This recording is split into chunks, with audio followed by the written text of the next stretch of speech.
Hello everybody, welcome to the Master Wing channel. We are going to attempt a how-to video for Command of Nature.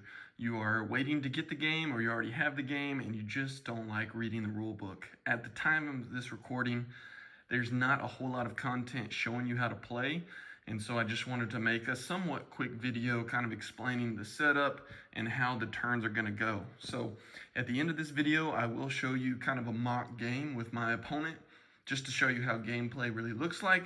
But I also want to just lay out the rules for you so when you do finally grab this game, you can kind of open it up and play right away. So here we go. So the first thing you want to do is choose your faction of your choice. Just want to give you an idea of what the factions are focusing on, not including the Sand and Wind expansion that is all about erosion and tailwind. The Pebble faction focuses on defense with shield generation. The Droplet faction focuses on card advantage and formation manipulation with a balance between offense and defense. The Twig faction focuses on offense with boosted damage, and the Leaf faction focuses on deck and discard pile manipulation with a balance between offense and defense. That's kind of the fun part, and of course you're going to have your favorites. I assume most everybody's going to try out the different factions. For this example, we are using the Twig faction. You will get a Sage board, depending on the faction you choose, and this is Cedar the Twig Sage. Also, the cards, at least the box that I received, they're already separated by faction. So you don't have to go hunting for all the gravel cards or all the twig cards.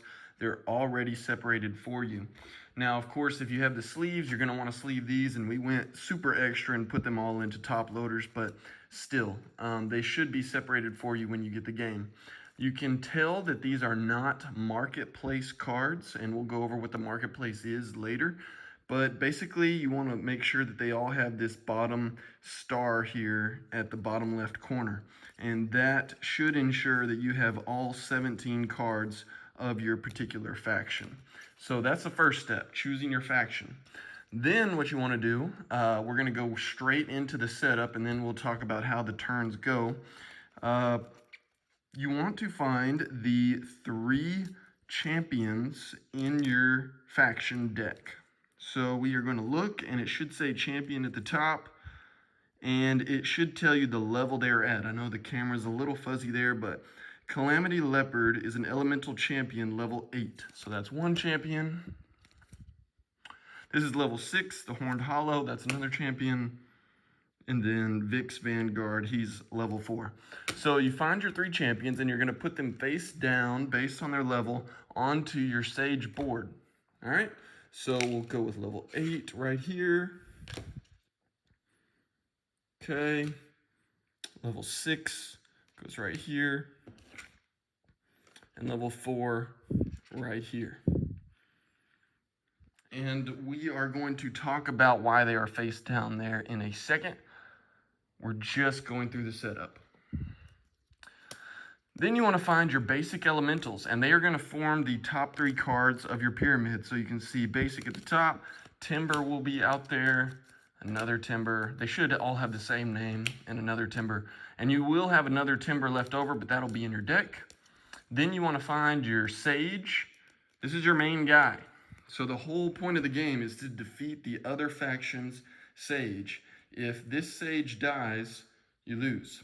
And just briefly going over what the card is, you have your strength, what this card is able to attack with at the top left, and you have the health at the top right. So you can see your sage has 12 health. He should be tougher to kill. Also, you have abilities at the bottom of the card. Some of them have abilities and some of them do not. You can see these basics do not, but this sage card has a daybreak ability. So you're going to look for this sun right here at the bottom, and all sages should have the same daybreak ability, collect 3 gold. And we'll go over what daybreak when you do that in a second. So you're going to put your sage at the base of the pyramid. Let me get this in the camera here, like so. And then the rest of your pyramid will be comprised of elemental warriors. So these are basically the guys that have powers. They're not basic, so they're typically better than your basic elementals, but they're not champions, right? So they're not going to be your best cards. So I don't see anything in the rule book that says you have to do these randomly. So I like to briefly read some of these and then choose your elemental warriors to go in your pyramid. So I'm just going to use Acorn Squire, and Slumberjack is fine as well. All right. So we have your pyramid set up, and your opponent obviously is going to mirror that. So let's just pretend that they're going to be on the other side of the table, and they will have a pyramid similar to yours. Let's talk about other setup. Obviously, you see the tokens in the middle. These need to be where all the players can grab, and we will go over all the tokens. You will have more tokens. I'm just using a handful of these for this example. So you have your shields right here. Anytime you put a shield on a elemental, that will be -1 damage. So shields obviously are good for protection, and if you have more than one shield, you can have as many shield as you want on a elemental, but to save some little tokens here, they are double-sided, so you can just flip them over to 3 if you have 3 shield, etc. These are the damage counters, still double-sided. Anytime your elemental receives damage, you'll put them on like that. It's really fun. And these are your boost. Boost gives you +1 damage for your elemental. So you can see Timber has a 2 for the strength. If he has a boost, that would be 3. And after you attack, and we will go over how to attack in a second, you will take off that boost after it is used. The boost doesn't stay on there for the entire game. Same thing with the shield. If you get attacked and it negates some damage, you will have to take the shield off if it did damage to you. Okay? Also set up, you need to find the faction tracker token. These will be specific to your faction, obviously, and you will put this on level 1, like so. You can move it to the side or on top. I like to put it on top. And every time that you defeat an opponent's elemental, you are going to move this up 1. If you defeat another one, you move it up to this one, and so on and so on. And we're going to talk about that more in a second. Also, you have your gold coins, double-sided, 1 and 3. And this right here in your, I don't know if you can see on the camera, shoot. There's a little wallet, let me scoot this over, that you will put your coins into, okay? We need to go over the marketplace. So you're gonna have your command marketplace on the bottom row, and it is a marketplace card. The way you can tell is because it has coins at the bottom left. Remember, the faction-specific cards will have stars, but the marketplace cards will have coins at the bottom left. So you'll shuffle these up, you'll put some on the left. Some of you guys might have the play mat, and I'm going to show you a gameplay example where we do have it set up. Then you'll flip over 3 marketplace commands. Same thing for the elemental marketplace. They will have coins at the bottom left as well, and that tells you the cost of this particular elemental. You will shuffle these up, put the pile right here, and then you'll flip over 3 cards. Obviously, there's different costs for different elementals, and we will go over how to buy cards in a second. So we're almost done with setup. We have our formation right here. We have our champions and our sage board set up. We have the marketplace set up. We have our tokens in the right spot. But you have the remaining cards here. So what do you do here? Basically, you shuffle these up, and you're going to draw 5 cards. Pretty simple. Shuffle and draw 5. We'll say 1, 2, 3, 4, 5. And you will put the remainder down here, and you will have a discard pile right here. This is a deck building game, so I don't know if you read the description of this game before you got it, but the ultimate goal, besides beating the sage and winning the game, is to collect more cards, buy more cards from the marketplace, strengthen your deck here, and you're going to be discarding cards and kind of cycling through and building your deck. So the more cards you have, the more likely you are to win, because I assume you're going to have more powerful cards from the marketplace. Because if you only have basics and you don't have many abilities and you don't defeat many champions, I mean, if you don't defeat many elementals, you're not going to level up your sage board, and yada yada. That kind of explains how the game's gonna go. Oh, I also didn't mention these tokens. These are with the Sand and Wind expansion. This is a erosion token, and like I said, it's specific to the Sand faction, and when you put an erosion on an opponent's elemental, after their turn finishes, you'll remove the erosion and add a damage counter. So it's kind of like a slow bleeding effect with the erosion tokens. Very fun. I have played with the Sand faction already. And then you also have the Tailwind tokens right here, specific to the Wind faction. And the Tailwind token, if you have it on an elemental, you can attack with that elemental twice in the same turn. So, and I'll go over attacks more in a second here. I'll try to be quick. But if I use a command to attack with Timber, let's see if I have any command cards for this example. Let's see. Okay, so we have a Close Strike. It's an attack command, and it's a melee. So melee means you can hit damage equal to the attacking elemental strength to an elemental in your opponent's row 1. So basically, it's a close range command. These cards are really pretty, but they can't attack without commands. The game is called Command of Nature. So in order to use this card, you have to have an elemental, you see this Roman numeral, in row 1. And for terminology, so we're all on the same page, this is row 1 of your pyramid, row 2, and row 3 right here. So we could eventually, when it's our turn, and I'll show you how the turn goes, but I'm trying to tell you what this Tailwind does. You're going to use a Close Strike, put it in your discard pile. You'll do 2 damage to your opponent, and then Timber in the game cannot attack again.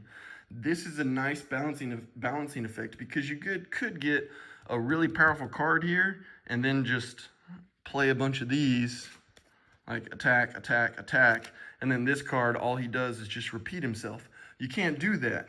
You can only attack with 1 elemental per turn. Now you could attack with Timber, swap for your next action, and then play another one of these and attack with this Timber, but you can't attack with the same elemental unless you have a Tailwind. So that's the strength of a Tailwind. It lets you attack twice with the same elemental.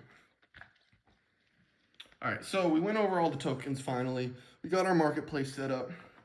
Let's go over how the turns will go, and then we will get into the examples of the gameplay. Okay, so like I said, this is an example for gameplay. You've got the setup, and in a real setup, you would have your opponent's pyramid this way, kind of mirroring yours.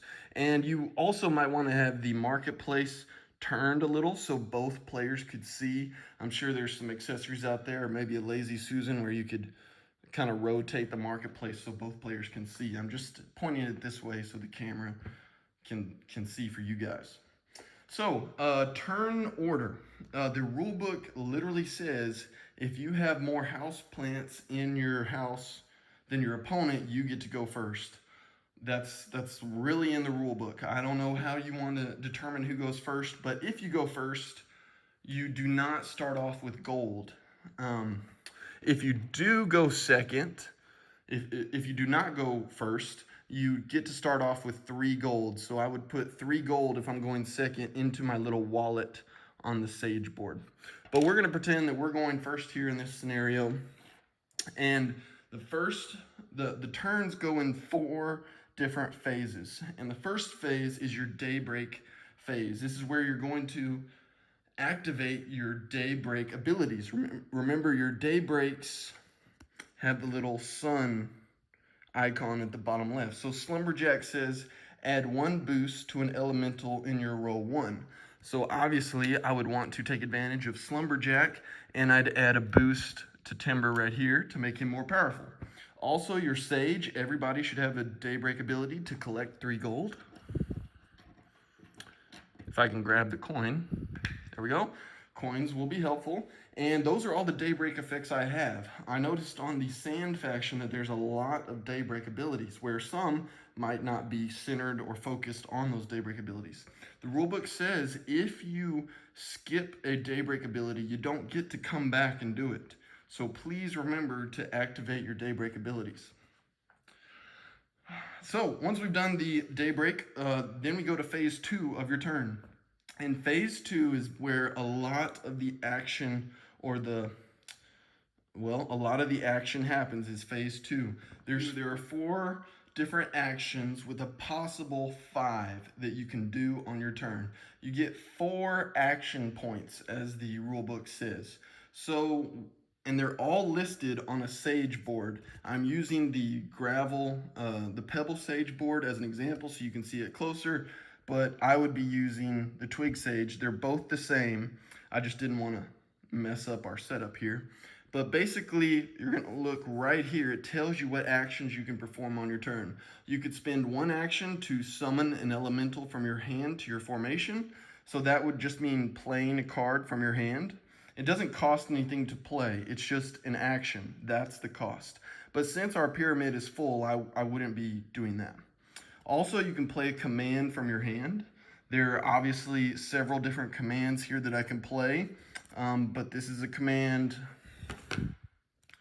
An attack command, there's an instant command you can play at any time. So they're noted by a red background, and an instant command is the only command you could play on an opponent's turn. So you kind of save these. It says play this card when a twig is attacked, add 1 boost to another elemental in your formation. So you kind of save these when your opponent is attacking you. But you also have a ranged command, and this is where you can hit an opponent 2 rows away. So obviously with the bow and arrow icon, you could shoot farther than a sword. So that's why it's called a ranged command. If you have somebody in row 1 or 2, that's what these Roman numerals are, you could use your far strike using this timber and hit 2 rows away. So that would be 1, 2. So you'd hit his front elemental. If you used this timber to do a far strike, you'd be hitting his second row. So that is one of the things you could do on your turn. Referencing this board, play a command from your hand. Probably going to be doing a lot of those. Also, you could swap the positions of 2 connected elementals in your formation. So you could, using this example, maybe I wanted this acorn squire more towards the front. To that point, there's Roman numerals on the card. Okay, so you can see 1 and 2. If acorn squire is on row 1 or 2, you're allowed to do his ability. Now I showed you that this is a daybreak icon, so you do that in the daybreak phase, but this is a triggered effect. So basically, it's a if this happens, then this happens. It's an if-then effect. So it says when this elemental attacks, collect gold equal to its strength. So if I attack using Acorn Squire, I'm going to get 2 gold equal to its strength. But I can't use his ability yet because he's on row 3, and you would want him on row 1 and 2. So one of the actions I might want to take with Acorn Squire is move him up, like so. And you can swap elementals in your formation as long as they're connected. These are connected, these are connected, these are connected, but I couldn't swap this one with this guy because they're not connected. I can only swap with him or him. All right, so that is one of the actions you could do, swap positions. Or you could draw a card from your deck. And your deck, obviously, it's right here at the bottom left. I told you, this is our hand right here. But you'll have a deck and you'll have a discard pile. After you play a command, you'll put it down in the discard pile. You could draw a card, but since I already have 5 cards, I probably want to use these. If I didn't have any commands in my deck, like for some reason you just had 5 elementals and your pyramid was full, your formation was full, then maybe you might want to draw a card because I can't really attack or do anything without a command card. So those are the 4 things that happen in phase 2. Summon, play a command, swap positions, or draw a card. The last thing you could do in your phase 2 is what they call a faction action. This is why I said you have 4 possible things you could do plus a faction plus a possible. And the reason I say possible is because once you defeat elementals and you're moving this action tracker up, after you defeat an elemental and get to level 4, you get to unlock a champion. So these are one of your more powerful cards, like the Vix Vanguard. You would add Vix Vanguard to your discard pile. And now you unlock a special power for your faction. And it says add 2 boosts to your row 1 elemental. So remember, you only get 4 action points per phase 2. So I could swap, let's see. I could swap for action 1. I could close strike for action 2 with Timber. I could, let's see, swap Timber out again for action 3. And action 4, I could add 2 boosts to your row 1 elemental for my faction action. So I'd do that. So obviously when you unlock these faction powers, it's going to make your faction more powerful. Now as you scoot up and defeat more elementals, you get to level 6, you add another champion to your discard pile, and now you have another potential action to do here. And then if you move up to level 8, you'd have all the champions and your faction would have all these abilities. However, you can only use 1 faction action per turn. So you couldn't say, okay, my first action is this, my second action is this, my third action is this. You can't do that. You could only choose 1 of these faction actions. So I could attack, swap twice, and then use a faction action, and that would be my phase 2. Okay? Now we go on to phase 3. Phase 3 is where the marketplace comes into play. Phase 3, you can buy cards and you can sell cards. So if you want to buy a card, you're obviously going to have to look at the cost of each elemental. I only have 3 gold. I could afford to buy Wade. He's only worth 1 gold. Or you could buy these and these. It depends on how much gold you can have. You can't have more than 12 gold in your wallet. Can't have more than 12 gold in your wallet. That is the maximum you can have.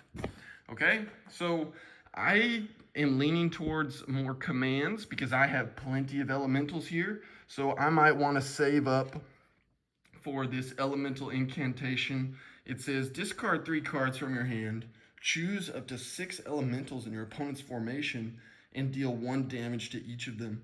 So this looks like a pretty powerful card, but it costs 5 gold. I don't have 5 gold yet, so I'm going to wait for the next turn, and I hope it'll still be there. But this is a good command to buy. Once you buy the command, it goes directly to your discard pile. All right, and as you go throughout the game, you're going to be cycling through this deck in the next phase. Also, what else? If you want to sell a card, maybe you have one of these and, I'm trying to think. For some reason, you don't want this close strike, or you don't really see a use for Quill Thornback. You can always sell a card, and since this is a star faction card, you only get 1 gold back. So this might not be the best card to sell, but you would get 1 gold if you wanted to sell anything, and you would eliminate this from the game. So it wouldn't come back into play. Also, you can sell cards if you got the Terrain Tumbler and you had this, but for some reason you want gold to buy this really strong card later, you could sell this half the value rounded up. So if you sold Terrain Tumbler, you would get 3 coins back. Okay? because half of 5 is 2.5. You'd round it up to 3. You get 3 coins back for selling Terrain Tumbler. Also, with the marketplace, let's just say you're really racking up the gold and you've been saving and saving, and your sage has got you 3 coins every time and you've got 9 gold. Maybe your opponent has taken out one of your cards and defeated them. When a elemental is defeated, it goes out of the game. It doesn't go to your discard pile. It's out of the game forever. You could buy something from the marketplace directly, but you'd have to pay 2 more than the cost. So for Terrain Tumbler, I could move him directly into my formation here if I paid 7 gold.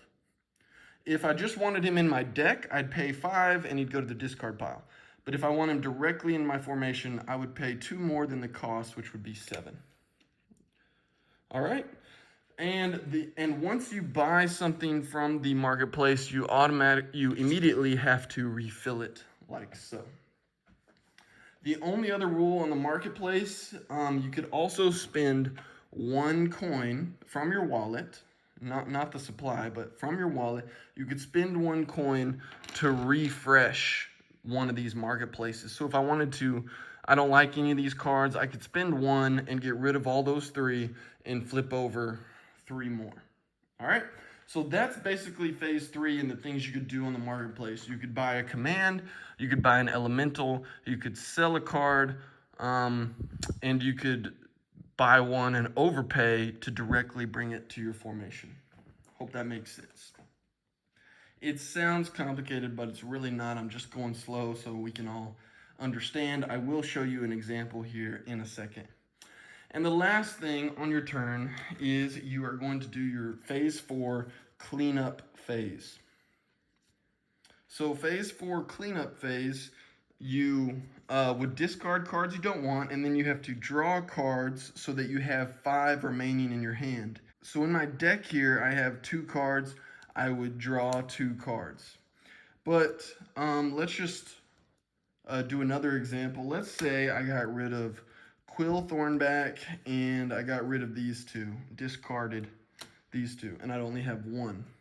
I would draw until I have 5 cards remaining, right? So I'd pick up these 2 from the deck, but oh no, I don't have any more deck. You would take your discard pile,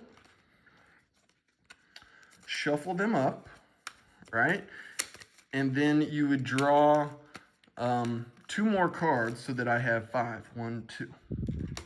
So that is phase 4, and that is how you cycle through your deck. Remember earlier we unlocked a champion. That's how you find your champion. Maybe you bought something from the marketplace. That is how you collect those cards. In phase 4, you're discarding cards to draw more cards, and that's why it's called a deck builder. You're going to keep on cycling through your deck. So those are the 4 phases. Once you've set up your game, you're going to do your phase 1 Daybreak.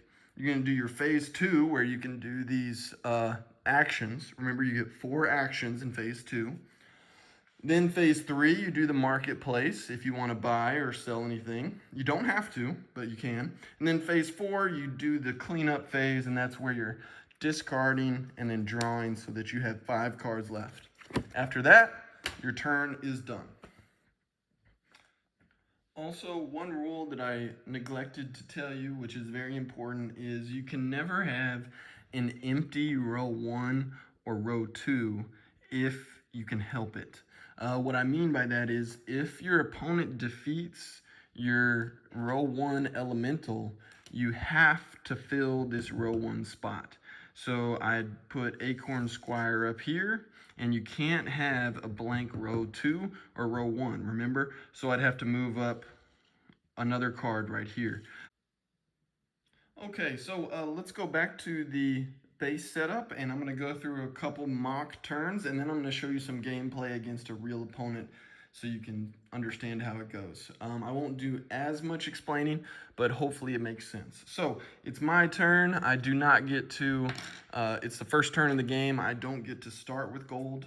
But remember, player 2, if they go second, does get to start with gold. All right, so phase 1, I do my Daybreak effects. I don't have any Daybreak effects except for my Sage, where I collect 3 gold. Phase 1 is done. Now we go to phase 2, and I'm looking at my hand, looking at the commands I can do here. Let's see.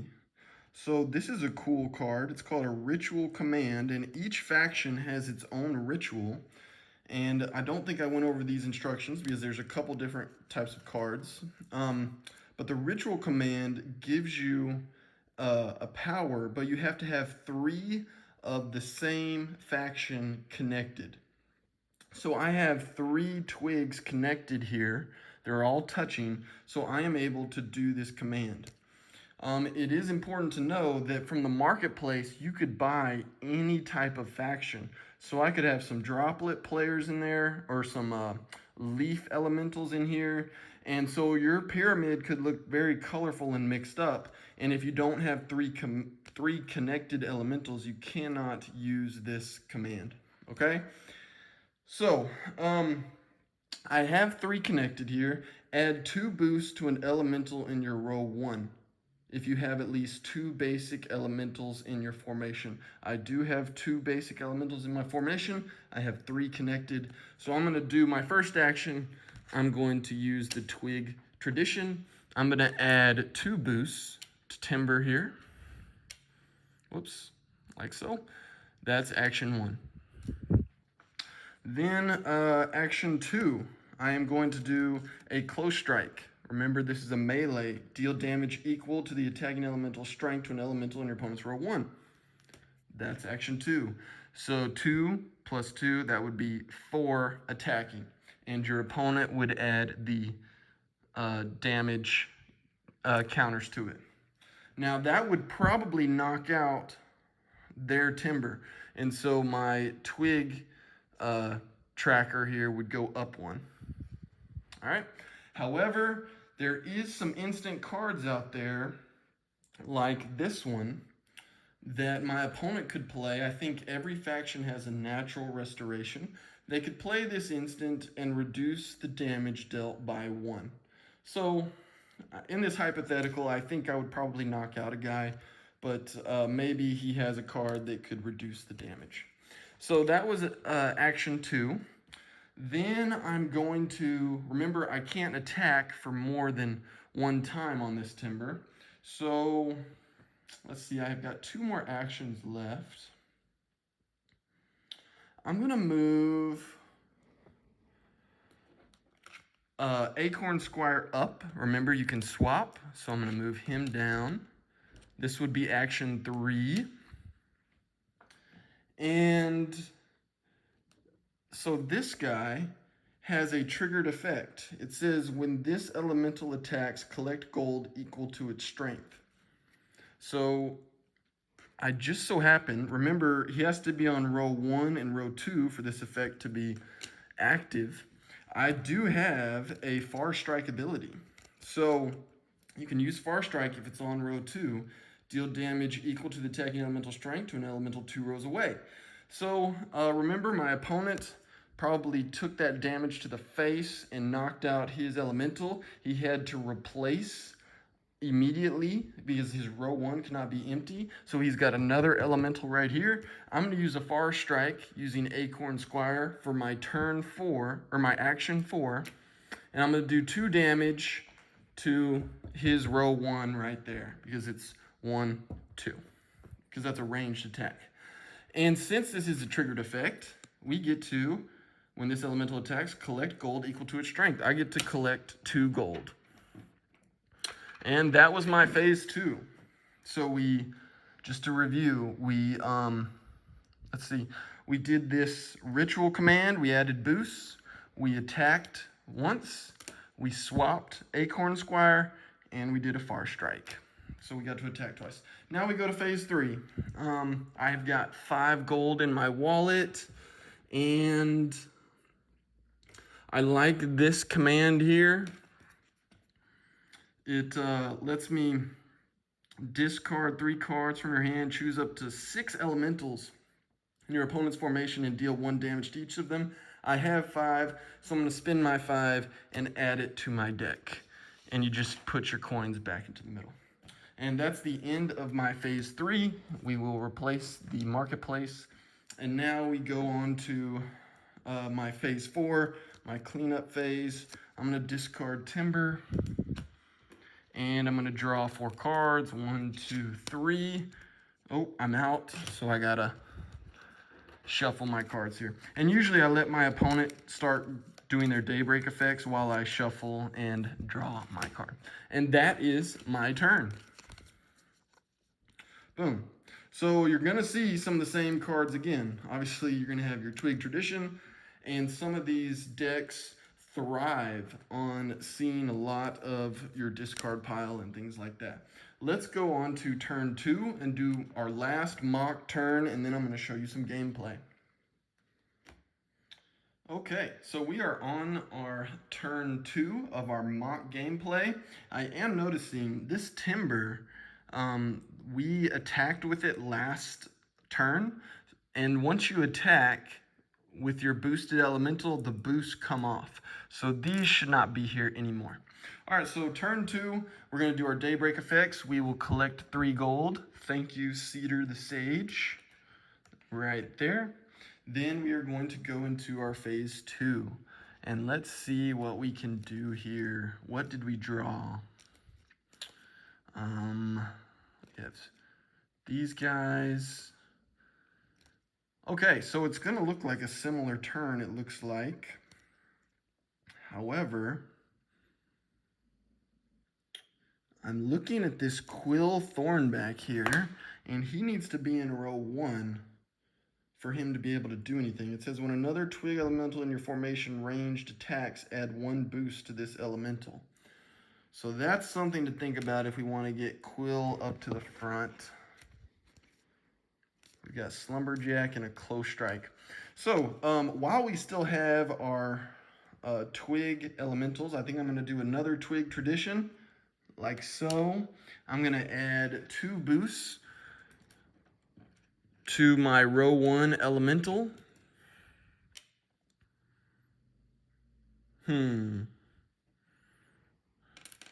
Trying to think here. I think I want to add it to Quill. Let's do that. So we're going to swap. That's 1 action. We're going to swap again. That's 2 actions. Now we've got Quill up at the front. And then I'm going to use my Twig Tradition for action 3. Add 2 boosts to Quill. Whoops, that's like that. And then action 4, I will do a Close Strike for, what is that? 3 plus 2, that's 5 damage to row 1. Hopefully we do another knockout and we move up our board like so. And that would be the end of phase 2. No triggered effects. It says when this elemental attacks, no triggered effects happened. Because Quill says it has to be a ranged attack, and I did a melee attack. So now we go on to phase 3.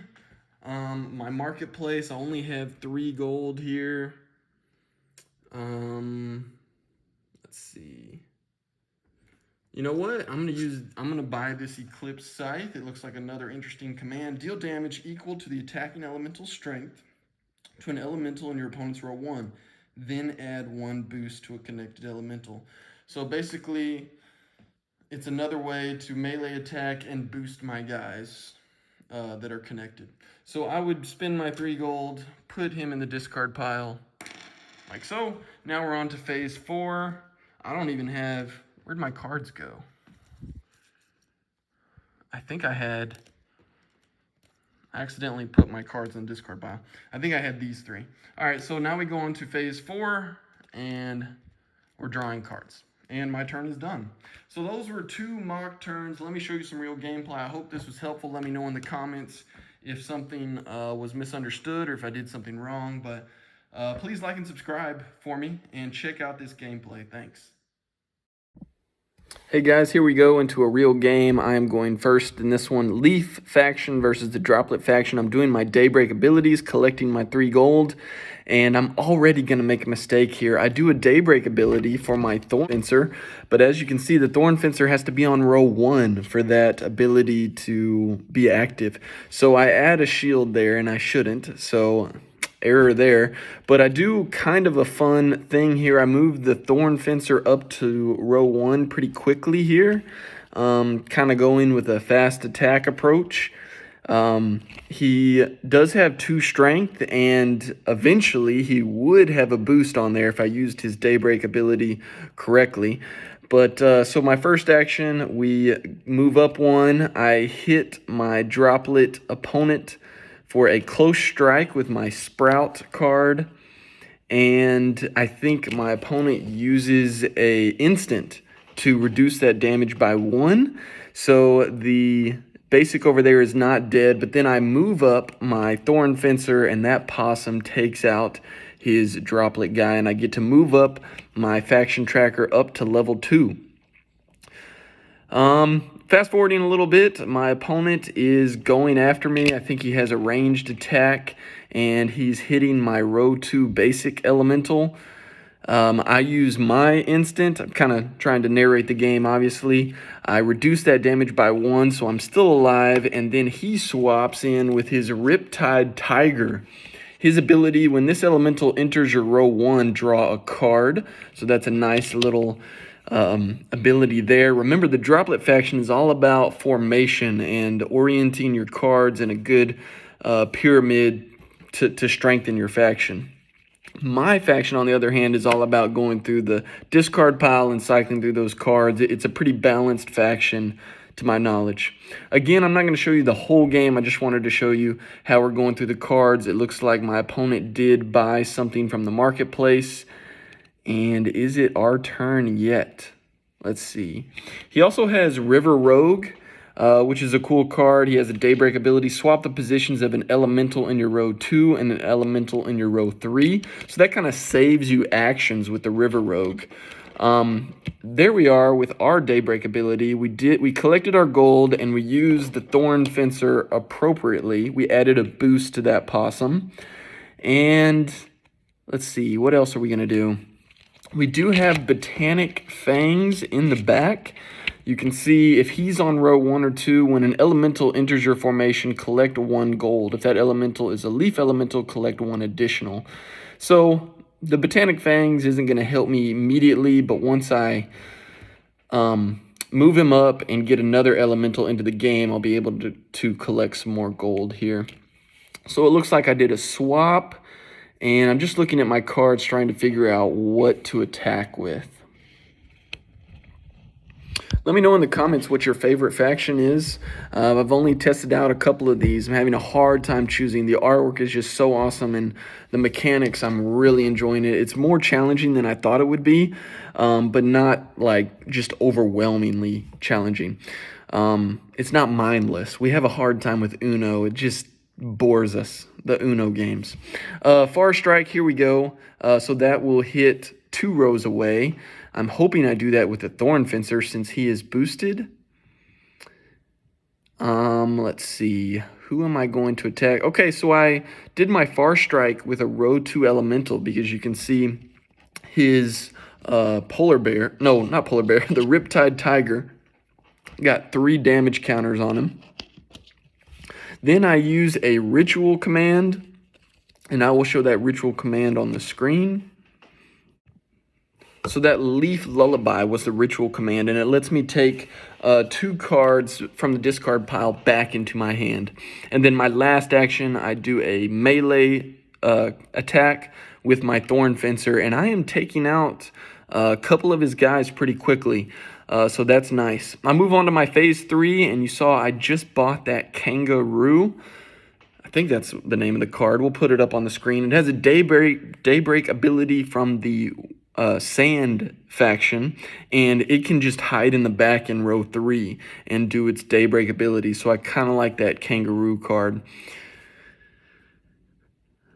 And it looks like my opponent is moving up his Coastal Coyote. When another droplet elemental enters your row 2, collect 2 gold. So you really got to keep track of your cards and where they're at in the position when you're using the droplet faction. And he moved that up to row 1.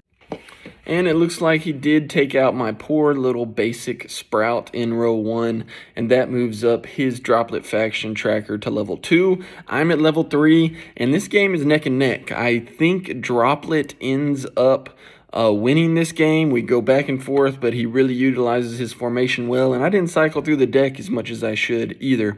We're reading some cards, but once you get familiar with the cards, you really get used to it. And like I said, the first game was about an hour 20, and this second game was like 30 minutes because we were a lot quicker. So my goal for you guys is to not only just learn the game with this video, but try to get through your first game. I think you should worry about your strategy and getting good at the game later. I'm trying to teach everybody how to play, and yet we're still making mistakes. So I think you should just try to get through your first game, doing your actions correctly, doing your daybreak effectively, adding those tokens onto your elementals, and just see if you can unlock some champions. See if you can knock out some guys, and I think you'll have a much more fun time just smoothly learning the rules, and I bet the following games will be a lot more fun. The first game is tough because you're just trying to orient yourself.